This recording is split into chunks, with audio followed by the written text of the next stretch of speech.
په طول او په وزن سره د ژوندي څاروي اغستل او خرڅول څنګه دي او که چا په طول باندې د قربانۍ دپاره څاروی واغستو نو آیا په دې څاروي باندې قرباني درسته ده او که درسته نه ده.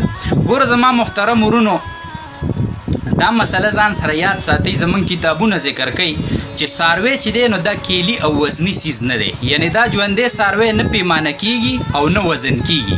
دا وزني سیز نه دی چې په وزن باندې دی دا څه کړلی شي خرڅ کړلی شي. بله مسله په دې کې علما دا هم ذکر کوي په کتابونو کې چې د سا اغستلو په ټیم کې هم د دې هغه وزن کمی او زیاتې کوي، نو د دې هغه فکس وزن نه معلومیږي چې دا د څونه وزن دی. ځکه څاروی خو ډېره سا راکاږي، نو چې سا راکاږي د دې وزن سیوا شي او چې سا وباسي نو د دې وزن کم شي، نو هغه پوره تعین یې نه کیږي. خو بیا هم علما وایي چې دغه دومره فرق نه دی، معمولي فرق دی، زیات فرق نه دی. بله دې کې دا مسله هم ده جي چې په ژوندي څاروي کې د 10 کیلو نه واله 15 کیلو پورې خوشاني په ده کې او دسمات او سوټی، نو آیا دا به هم دته په غوښه کې حسابېږي؟ دا خوشان سوټ او دسماتې دا به هم دته په غوښه کې تلل شي، د غوښې په ریټ باندې به دته څه کېږي؟ دا به پرېوځي.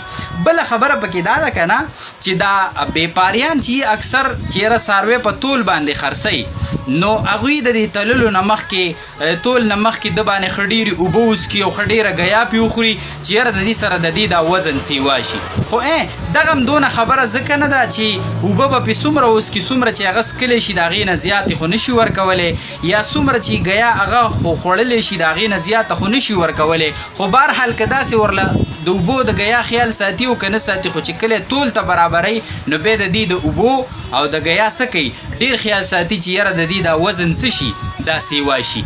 بله دا ده که نه چې که په تول سره دوی عمر معلومی نه ګورئ په تول سره عمر نه معلومیږي چې ګینې یو څاروی هغه په تول دومره وختو نو هلکه د ده عمر برابر دی. ځکه عمر چې کم دی که نه یو څاروی به د عمر نه کمی او په غوښه به سور بي، ټیک شوله که نه، نو هغه به د 2 کالو نه کمی او وزن به دغه یو څاروی به د 2 کالوی د هغه نه به وزن سیوی، نو لحاظه په طول باندې به عمر نه معلومیږي. عمر پکې شرط دی چې عمر 2 کالو د غوا میخې سخوندر وغیره دغې، نو الا دا خبره پکې ده. نو د عمر خبره ده دغلته د وزن نه که دوی عمر هم معلومی که نه او غوښې ته ګوري چې دلته خو غوښه ډېره ده هلکه څاروی خو ګورئ د عمر نه څه ناڅه کم دی، خو دا غوښې سیوا ده د دغه بل څاروي عمر که پوره دی نو د هغه نه وزن سیوا دی او د هغه کم دی، نو د دې نه عمر نه معلومیږي. ټیک شوله چې عمر یې نه برابر که په غوښه او په وزن ډېر هم سیوا نو په دې باندې بیا قرباني هغه درسته نه ده. اوس دا مسله وکړه جي چې قرباني پې باندې څنګه ده، نو ګوره دارالعلوم دیوبند چې یو معتبره اداره ده او د ټولو مدارسو مرکز دی، ټیک شوله، هغې د هدایې نه چې زمونږ د مذهب او د مسلک یو معتبر کتاب دی د هغې عبارت رخلي او دارالعلوم دیوبند پې فتوا ورکوي چې په طول او په وزن سره ژوندي څاروي خرڅول او اغستل دا عمل واجب الترک دی. دا کار دی خلک نه کوي، دا کار ټیک نه دی. ټیک شوله که نه، دا کار ټیک نه دی. نور که چا په طول او په وزن سره د قربانۍ دپاره څاروی واخیسته که نه، نو قرباني پې ګورئ درسته ده، ښه قرباني پې کېږي، قرباني خرابه نه ده، قرباني پې کېږي. یا په وزن او په طول سره ژوندی څاروی چا واخیست نو دا مطلب دا غوښه د دې ټیک ده، خرابي پکې نشته دی.